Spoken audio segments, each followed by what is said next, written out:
Tablet 2, The Halls of Amenti.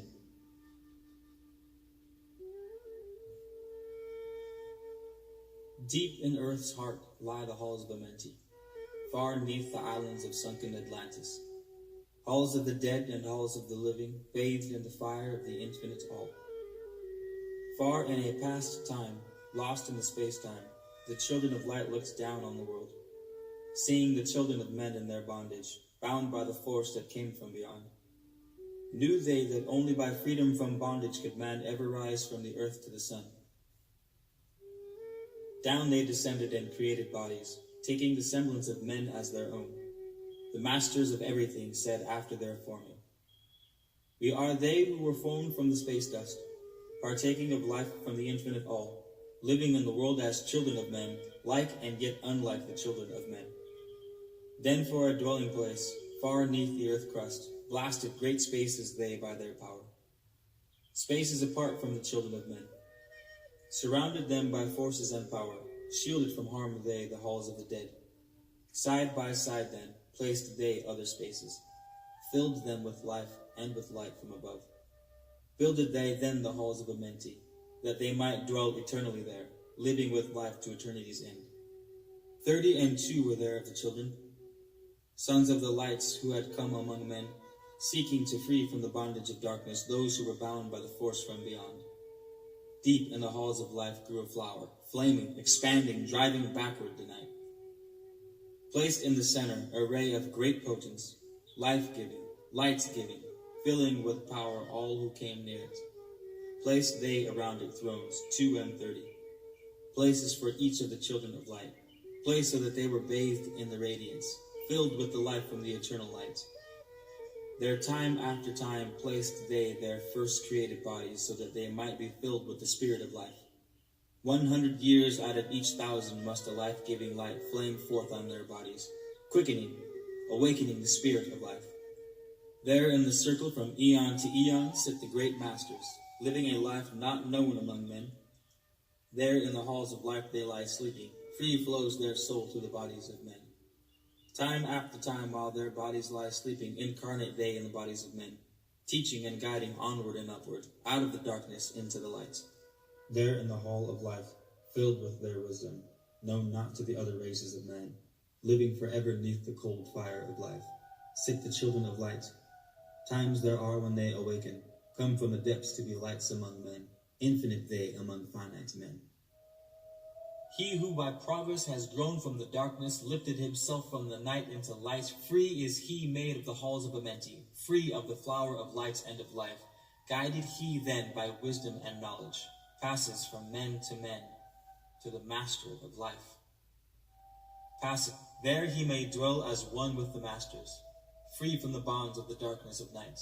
Seated within the flower of radiance sit 7 lords from the space-times above us, helping and guiding through infinite wisdom, the pathway through time of the children of men. Mighty and strange they, veiled with their power, silent, all-knowing, drawing the life force, different yet one with the children of men. Mighty and strange they, veiled with their power, silent, all-knowing, drawing the life force, different yet one with the children of men. Aye, different and yet one with the children of light. Custodians and watchers of the force of man's bondage, ready to loose when the light has been reached. First and most mighty sits the veiled presence, Lord of lords, the infinite 9, over the other from each the lords of the cycles. 3, 4, 5, 6, 7, 8. Each with his mission, each with his powers, guiding, directing the destiny of man. There sit they, mighty and potent, free of all time and space. Not of this world they, yet akin to it. Elder brothers they, of the children of men, judging and weighing they with their wisdom, watching the progress of light among men. There before them was I led by the dweller, watched him blend with one from above.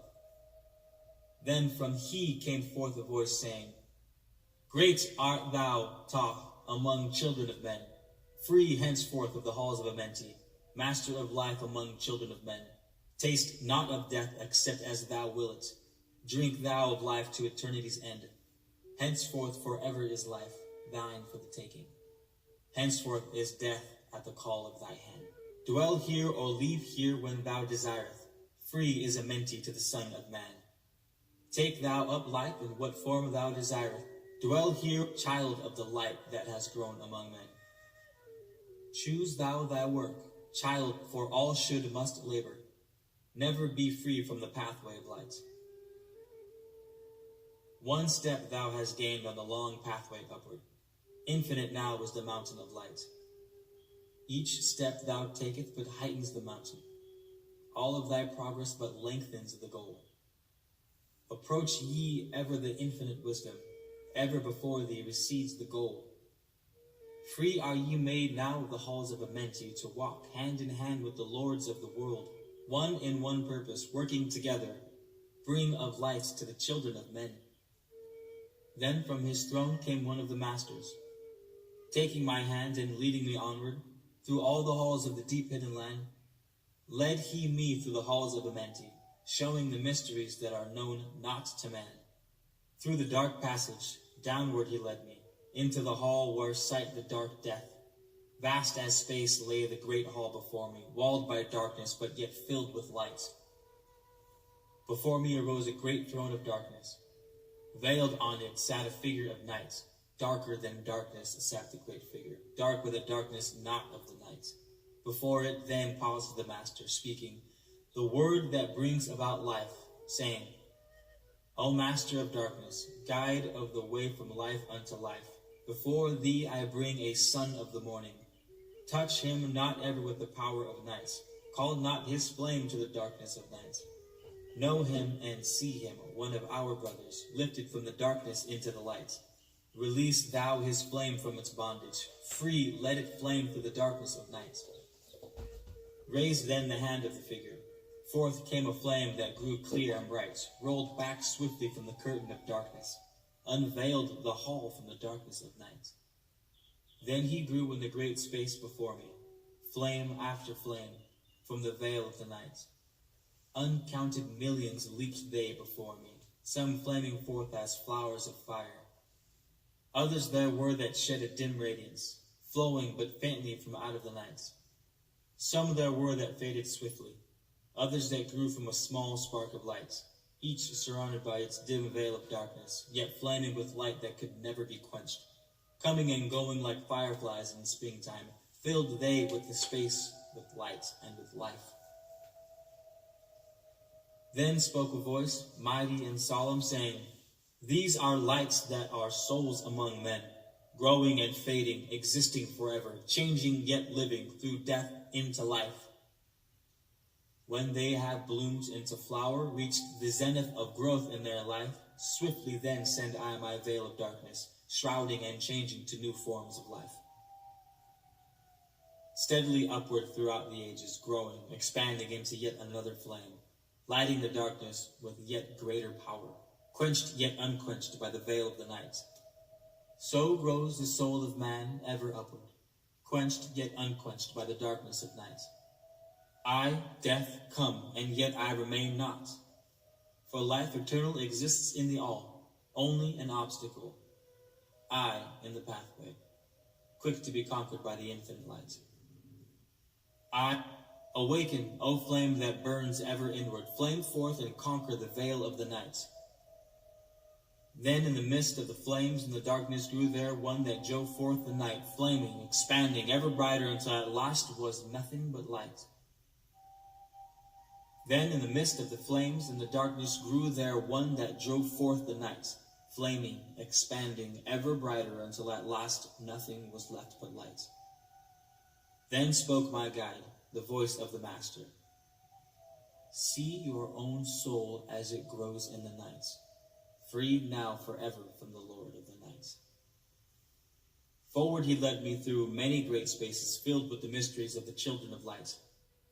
Mysteries that man may never know, yet know of until he too is a son of the light. Backward then he led me into the light of the hall of the light. Knelt I then before the great masters, lords of all from the cycles above. Spoke he then with words of great power, saying, Thou hast been made free of the halls of amenti. Choose thou thy work among the children of men. Then spoke I, O great Master, let me be a teacher of men, leading them onward and upward until they, too, are lights among men, freed from the veil of the night that surrounds them, flaming with light that shall shine among men. Spoke to me then the voice, Go as yet will, so be it decreed. Master are ye of your destiny, free to take or reject at will. Take ye the power, take ye the wisdom, shine as a light among the children of men. Upward then led me the dweller. Dwelt I again among the children of men, teaching and showing some of my wisdom, son of the light, a fire among men. Now again I tread the path downward, seeking the light in the darkness of night. Hold ye and keep ye, preserve my record. Guide shall it be to the children of men.